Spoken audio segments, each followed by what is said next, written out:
നിങ്ങളെ കൂടെ ഒരാളുണ്ടല്ലോ, ആരാണ് ഇപ്പത്? ഇതെന്റെ കസിനാണ് ഇസാഖ് ഭായ്. പുള്ളി സെറ്റിൽ വന്നാണ്, ഓട്ടോമൊബൈലൊക്കെ കഴിഞ്ഞ ആളാണ്. ഈ സെറ്റിലാണ് ഇപ്പോൾ മിഞ്ഞാന്ന് വന്നായിരുന്നു. ഇപ്പൊ ഈ എയർപോർട്ടിൽ കൂടി വരുമ്പോൾ എന്തൊക്കെയോ സാധനം ഡോക്യുമെന്റ്സ് ഒക്കെ ചോദിക്കേണ്ടത് കേട്ടോ. നിങ്ങളോട് എന്തെങ്കിലും ചോദിച്ചു? എന്താണ് അതിന്റെ അവസ്ഥ? എന്താ? ഞാൻ കോഴിക്കോട് നിന്ന് ഷാർജയ്ക്കാണ് വന്നത്. അവിടെ ചെന്നപ്പോൾ അവിടുന്ന് ഹോട്ടൽ ബുക്കിംഗ് ചോദിക്കുന്നുണ്ട്, റിട്ടേൺ ടിക്കറ്റ് ചോദിക്കുന്നുണ്ട്, പിന്നെ അതേപോലെ തന്നെ ഇൻഷുറൻസ്, പിന്നെ അക്കൗണ്ട് ബാലൻസ് കാണിക്കണം. എത്ര എമൗണ്ട് അക്കൗണ്ട് ബാലൻസ് ചോദിച്ചത്? ഇവിടെ അവിടുത്തെ ഇന്ത്യൻ റുപ്പി 1 lakh ചോദിക്കണത്. പിന്നെ ഇവിടെ ഷാർജിൽ വന്നപ്പോൾ പ്രശ്നമൊന്നുമില്ല, ഇവിടെ അതൊന്നും ചോദിച്ചിട്ടുണ്ടായിരുന്നില്ല. നിങ്ങളിപ്പോൾ എന്തായാലും ഇവിടെ UAE കുറേ വർഷമായാലും ഇപ്പോൾ നിങ്ങൾക്ക് എക്സ്പീരിയൻസ് ഉണ്ടാവുമല്ലോ. അപ്പോൾ ഞാനിപ്പോൾ ഇവിടെ ബിസ്റ്റിലുള്ളത്. എനിക്കിപ്പോൾ ഒരു ജോബ് ഉണ്ടെങ്കിൽ ഞാൻ എന്തൊക്കെ ശ്രദ്ധിക്കണം നിങ്ങൾ പറഞ്ഞു തന്നാൽ വളരെ നന്നായിരുന്നു. ഒന്നാമത്തെ കാര്യം എന്ന് പറയുന്നത് CV നന്നായിട്ട് പ്രിപ്പയർ ചെയ്യുക എന്നുള്ളതാണ്.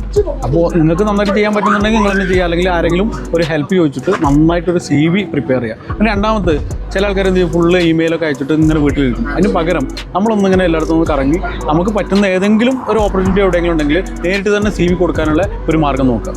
ഇസാഖ് ഭായ് പറഞ്ഞത് കറക്റ്റാണ്. CV അയക്കുമ്പോൾ കുറേ കാര്യങ്ങൾ ശ്രദ്ധിക്കാണ്ട്. എനിക്ക് മനസ്സിലായിട്ടുള്ളത് നമ്മുടെ ആളുകൾ CV അയക്കുക എന്ന് പറഞ്ഞു കഴിഞ്ഞാൽ അതിന് ടൈമൊന്നും ശ്രദ്ധിക്കാറില്ല. ശരിക്കും പറഞ്ഞാൽ സാറ്റർഡേ സൺഡേ സമയങ്ങളൊന്നും അയക്കരുത്.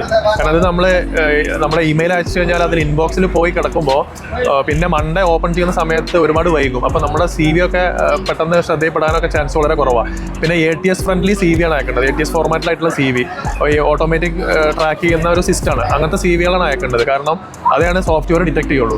അപ്പോൾ ഇങ്ങനത്തെ കാര്യങ്ങൾ ശ്രദ്ധിക്കണം. പിന്നെ ഏർലി മോർണിംഗ് എന്ന് പറഞ്ഞാൽ ഒരു 10 മണി 11 മണിക്കൊക്കെ HR ഓപ്പൺ ചെയ്ത് CV ഒക്കെ നോക്കുന്ന സമയത്ത് കിട്ടാൻ തരത്തിൽ ആ ടൈം നോക്കി അയക്കുക, രാത്രിക്കൊന്നും അയക്കാതിരിക്കുക. ഈ ലിങ്ക്ഡിൻ എന്ന് പറയുന്ന ഒരു ആപ്ലിക്കേഷൻ ഉണ്ട്, നിങ്ങൾക്ക് പരിചയം ഉണ്ടാവും. അപ്പോൾ അതിൽ നല്ല ഇംപ്രസീവ് ആയിട്ടുള്ള ഒരു പ്രൊഫൈൽ ഉണ്ടാക്കണം. അത് ഉണ്ടാക്കിയതിന് ശേഷം ഒരുപാട് നമ്മുടെ സെയിം കരിയറിലുള്ള കുറേ ആൾക്കാർ ഈ ലിങ്ക്ഡിനിലുണ്ടാവും.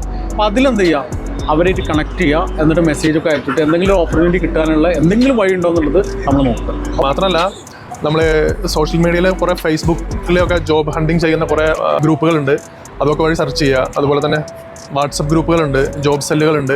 ഇതിലൊക്കെ നമ്മൾ വളരെ ആക്റ്റീവായിട്ട് സെർച്ച് ചെയ്യുക. അങ്ങനെ അതിലൊക്കെ നമ്മൾ ടൈം എടുത്ത് വളരെ ക്ലിയർ ആയിട്ട് അപ്ലൈ ചെയ്യുക. അപ്പോൾ നമുക്ക് എന്തായാലും ജോലി കിട്ടിയിരിക്കും. നമ്മൾ റെക്കമെൻഡേഷൻ കാത്തിരിക്കുക, അല്ലെങ്കിൽ വേറെ ആരെങ്കിലും റെഫറൻസ് കാത്തിരിക്കുകയൊന്നും ചെയ്യാതെ നമ്മൾ ഇനിഷ്യേറ്റീവ് എടുത്തിട്ട് വളരെ എഫേർട്ടായിട്ട് ചെയ്ത് കഴിഞ്ഞാൽ, എഫേർട്ട് എടുത്ത് ചെയ്താൽ സക്സസ് ആവും.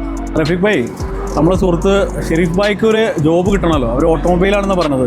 അപ്പോൾ ആരെങ്കിലും ഇത് കാണുന്ന ആർക്കെങ്കിലും ഇതുമായി ബന്ധപ്പെട്ട എന്തെങ്കിലും ജോബ് ഓപ്പർച്യൂണിറ്റീസ് ഉണ്ടെന്നുണ്ടെങ്കിൽ നമ്മളെ ഈ നമ്പറിൽ എന്ത് ചെയ്യുക, ഒന്ന് ജസ്റ്റ് മെസ്സേജ് അയക്കുക, ഹെൽപ്പ് ചെയ്യുക, അല്ലെങ്കിൽ താഴെ വന്നിട്ട് കമൻറ്റ് ചെയ്യുക. എങ്ങനെയെങ്കിലും ആയിട്ട് ഇതുപോലത്തെ കാര്യങ്ങൾക്കൊക്കെ എന്ത് ചെയ്യുക, ഒന്ന് എല്ലാവരും സപ്പോർട്ടൊക്കെ ആവശ്യമാണ്. അതുപോലത്തെ മറ്റൊരു വീഡിയോ ആയിട്ട് കൊണ്ട് കാണാം.